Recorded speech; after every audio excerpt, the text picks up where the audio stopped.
Hello and welcome to the Diversity Show, brought to you by the Town of East Hampton Anti-Bias Task Force. My name is Andrew Visconti. I'm your host today, here with a very special guest, Lisa Goree. Yes. I had to learn how to pronounce your last name, G-O-R-E-E, Goree. That's correct. Very special to have Lisa here. First of all, Lisa is part of the Shinnecock Nation. Number two, Lisa is a leader in the Shinnecock Nation. Number three, she's the first female leader in the Shinnecock Nation in, we'll find out, 200 and something years, but we'll get to that. Lisa, welcome to Thank the you. show. Thank you for having me. So I kind of am meeting for the first time a Shinnecock Nation member. I've been to the powwow in Southampton, but it's the first opportunity I have to sit down with someone from your nation. Tell us, what is something that we need to understand about being a Shinnecock? Well, being Shinnecock means that my tribe, my nation, my people have been here for thousands of years. So we were here when a lot of this area was just all flat lands, vacant land, and now it's all developed. So we've been here to see the changes and transitions throughout the town, throughout Suffolk County, really. So For those who have never been to the Shinnecock Nation in Southampton, give us the lay of the land there. How large is the nation there, and what is it like? How many people live there? So we have approximately 800 acres. It's located right outside the village of Southampton. We have about 800 tribal members that live there on the reservation, and in total we have approximately 1,600 tribal members that live on and off the reservation. And as the leader of the tribe, what is your role?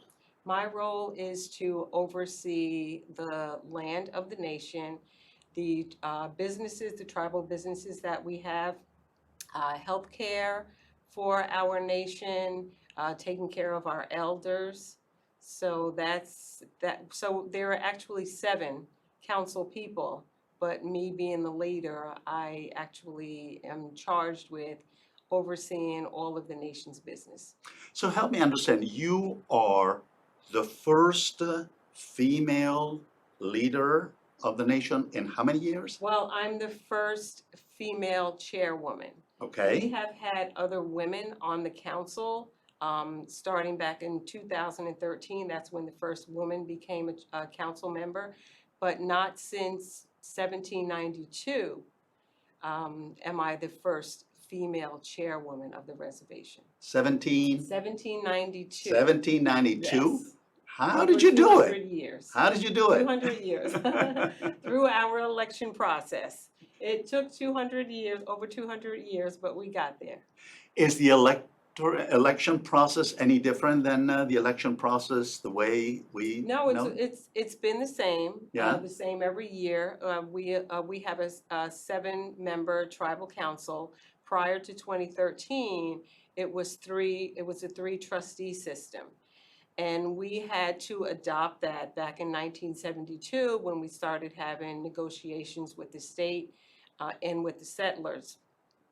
They refused to. We had a female chief who oversaw the tribe, and because the state did not want to make negotiations with a woman, they forced us into a 3-man trustee system, like the town trustees of the town. So we were forced into that system, and it's taken us over the 200 years to get back to that female reign. Within the Shinnecock culture, what is the role of a woman? Well,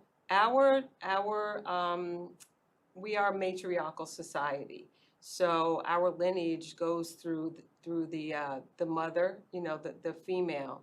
So in order to establish, your lineage, you have to be able to trace back, your grandmother, your great grandmother, all the way back those generations. So tell me about your family. Go way back with your family. Well, my family, I was born and raised here in Southampton. I moved away for a little while, but of course I came back. My grandmother lived on the reservation almost her entire life, as did my mother. My great grandmother, Isadora Smith, she was born and raised on the reservation. So that's probably as far back as I can remember. My great grandmother, having, lived right there on the reservation my whole life. So that's probably as far back as I can go. So help us understand life on the reservation right next to Southampton. What is the connection or the line of demarcation between the town and the reservation? Well, we are just right outside the village, so we're located right on, Montauk Highway as you come into Southampton, and we we see all of, the beautiful, the houses and all that here in Southampton, and um, we don't have a lot of that on the reservation. We're trying to get there. We have a lot of, economic development that we're trying to, put into effect. And, hopefully one day we'll just be able to, help our members become more self-sustainable, and, put a lot more of our children through college. Right now, we depend on a lot of, scholarships and grants to just even function on a day-to-day basis on the reservation. How is the economy on the reservation? How is it doing? We're getting by right now. Some of our departments are struggling a little more than others. We have a senior citizen nutrition center. We would like to be able to offer our senior citizens, more resources, more opportunities, but we're getting by. What is one specific hope that you have for economic development on the reservation? One specific hope I would say is probably getting our children educated, put them through college. Um, a lot of our children, they don't go away to colleges because they can't afford, the tuition costs are so high. They mostly attend a lot of the local colleges. We do have some students that are able to go out of state. But, when they come home, they have all that debt. So we would love to, just have our children educated, have their degrees, their masters, their PhDs, and just come back here to the nation and, serve the nation in whatever capacity they, went to school for. Is there one story that maybe comes to mind of one student, someone perhaps you know personally, who maybe had to struggle to get to college and the results have been quite successful and particularly successful for the whole tribe? Mhm. Well, I can probably say my daughter. Right. um, she What's her name? Her name is Casey Okay. Goree. So she actually went to school on a basketball scholarship. She went to New York Institute of Technology. So throughout her later years in college, she joined AAU basketball teams. So we had to basically travel with her up and down the East Coast, and it actually paid off. She was afforded the ability to go to a division school, college, and get on the basketball team. They went as far as I believe it was the Sweet 16 they made it to. And she went to college, she got her degree in criminal justice, and now she's a police officer with Southampton Town. So Very I nice. consider that to be a wonderful, success. It was a struggle for us getting her through college, but she did it. Absolutely.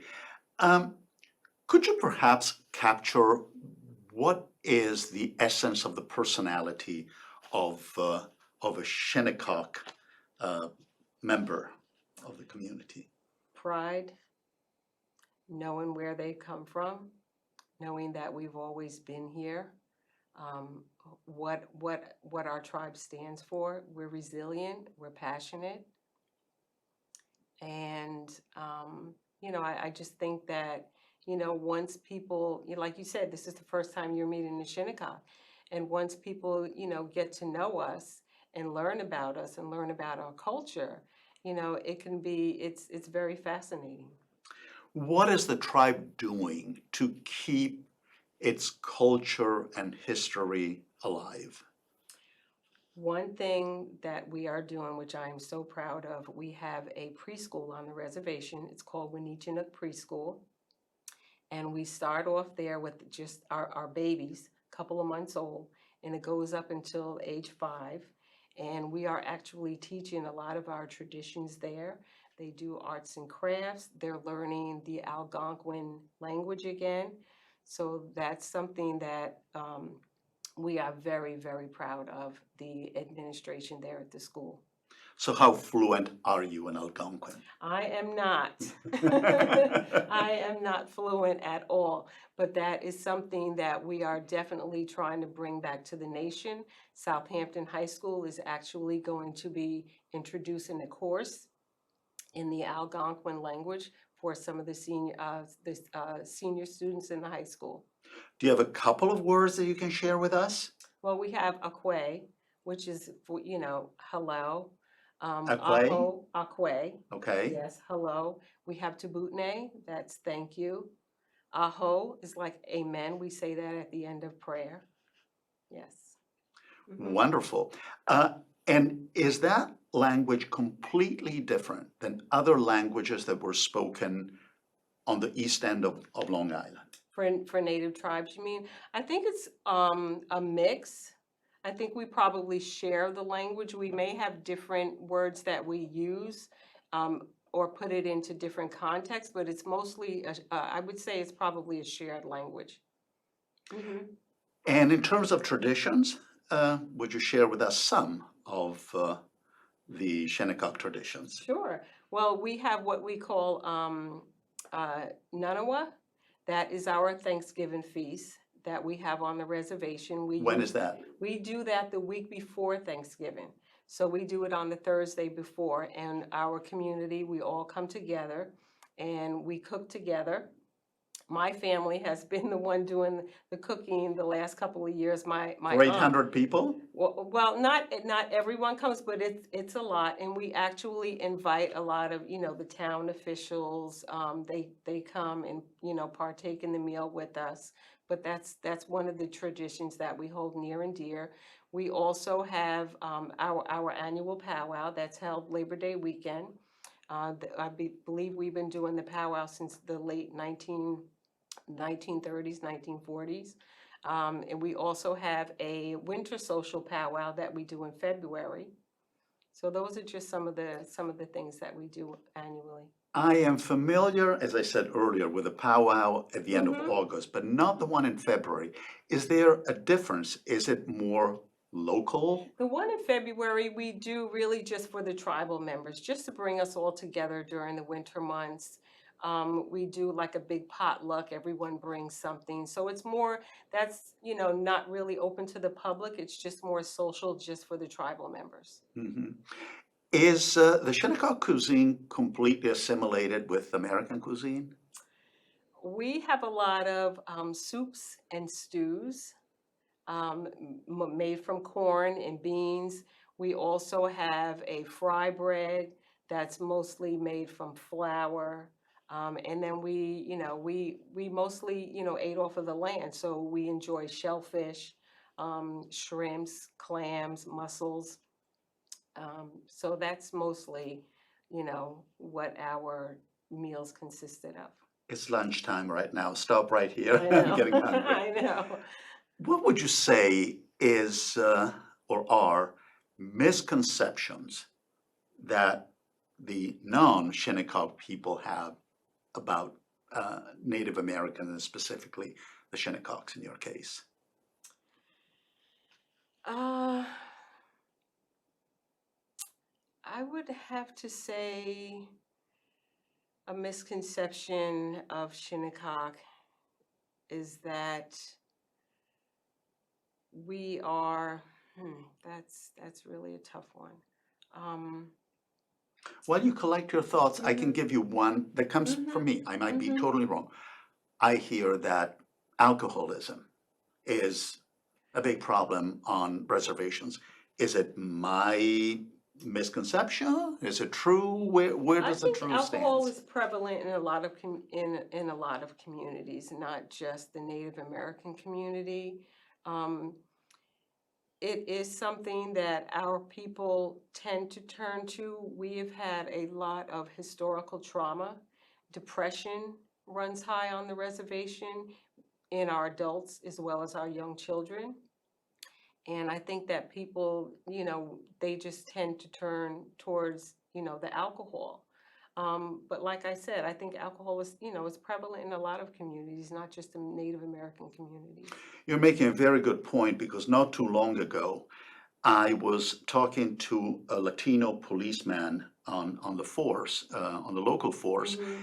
and I was sort of asking him about the number of times that seems to happen that they stop a Latino driving under the influence, that it seems like a lot of Latinos drive under the influence. Mm-hmm. And his response was, there's just more Latinos out on the roads. That's why.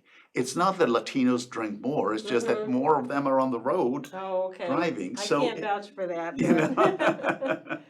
So, depression. What is your tribe trying to do to address that?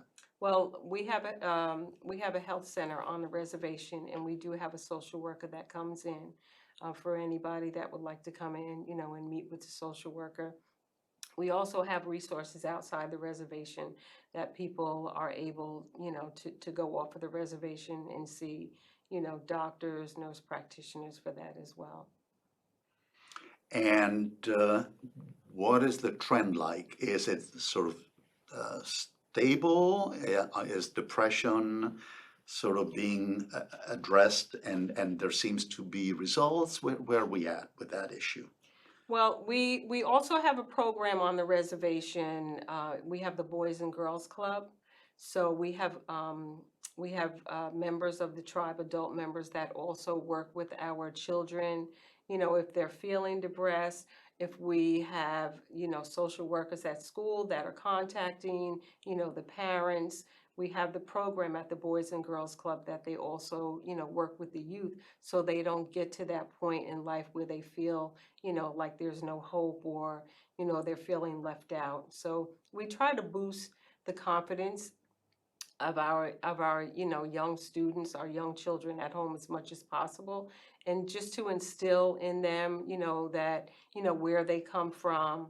So we try to prevent, as much depression or health issues as possible. Another misconception, and Mm-hmm. again, it's just me speaking. Mm-hmm. Reservations want casinos Mm-hmm. on their land. That's the way they want to solve their economic problems. Take it Well, away. they generate a lot of revenue. Um, yes, we did, we were seeking a casino years ago on our property over in Hampton Bays, of course. As you may know, we were stopped by New York State. It's not something that we have taken off of the table. We are still looking into, building a casino. Um, Probably just not on the reservation or maybe not even in the proximity, but we are definitely still, you know, that's something we're still looking into. Okay. Hmm. So you spent most of your life on the east end of Long Island. I did. What, what has been your experience in terms of being a Native American woman? Have you ever experienced racism or sort of negative reaction to your cultural and ethnic background? I have. And I think with my experience and working with, working for the town, I have noticed it um, at the workplace. Um, and like I said, if people just get to know who we are, I think we would be able to, put a lot of, that type of, um, racism, put it to the side. But I have definitely experienced it. Our children experience it in school every day because they feel like they look different. A lot of our young men, they have, they wear braids, they wear a ponytail. So the kids are teased in school for that. So it's, it's really rampant in Southampton, I have to say, honestly. Um, we experience it every day. That's very sad. It is very sad. It is very sad. We have had, you know, Southampton School District, it is getting better. They're trying to implement more, cultural sensitivity in the classrooms throughout the district. But we do have children, that come home, and that's again, where the depression comes in because they feel like they're being treated different because of the way they look. It's amazing we're having this conversation in 2024, and we would hope that Mm-hmm. we had moved on Yes, from that kind exactly. of. And what can we, the non tribal members, do to get closer to your tribe and understand it better? Mm-hmm. What can we do? The annual powwow is a good start. Come share in our traditions, learn more about our culture. If you ever want to come to the reservation, you can certainly contact the tribal council's office. We'd love for you to come visit, sit down with us, and just get to know us more. Get to know about our traditions, our culture, our people, the way that we live. Have you had support, for example, from local libraries in terms of helping bring your culture to the library where perhaps there is a meeting point with the community at large? No, I don't think we have, but I think that's a great idea. Oh, well. I'll have to reach out to Southampton Library. And perhaps other libraries. Yes, We're blessed with definitely. many other Definitely. libraries. Who would you Definitely. say is a particularly, let's say, colorful member of your tribe? Uh, We all have that one we person that all has have a that one. personality that sort Yes. of draws everyone Yes, in, we and I would do. imagine that you do. Yes, we do. Um, Her name is actually Rebecca Genia, I'm sorry. And she's actually involved in she's on the Graves Protection um, program that we have on the reservation. And she has on the reservation, she has on one of the streets, she has actually a fire that's burning all the time. And it's a sacred place that she loves to go. Anybody can just come by there and sit out there and talk with her.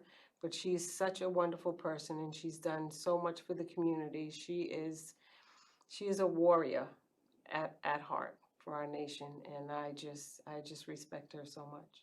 So you have graves, obviously, on the Oh, reservation, we have a and then cemetery on the a cemetery, reservation. Yes, we okay. have a cemetery, and we also have Shinnecock Hills, in Southampton. We have a lot of our tribal members, our ancestors were buried in those Shinnecock Hills. So Rebecca, she put together this group, and it's the Graves Warrior Society. And so whenever there's, subdivisions that are going on out there in Shinnecock Hills, we're out there just making sure that the town is following the proper protocol and notifying us if there's, if they come across any artifacts or anything. The name escapes me, but I believe there is a very talented young photographer, an artist. He did, Jeremy Dennis, maybe? yes, he Okay. did a show at Duck Creek Okay. in East Hampton. Do you know him personally? Yes, I know Jeremy. Yes, he does a lot of art shows. He also has a house on the reservation. It's called Ma's House.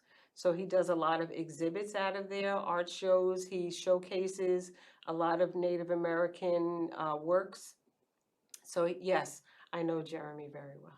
Great. Yes. I would like to end this wonderful conversation using a couple of those Algonquin words that you mentioned earlier. I have no idea what they are, but what is thank you? Tibutne. Tibutne? Yes. And what is goodbye? What? Aho Akwe. Aho, akwe. Akwe. Thank you so much. Thank you.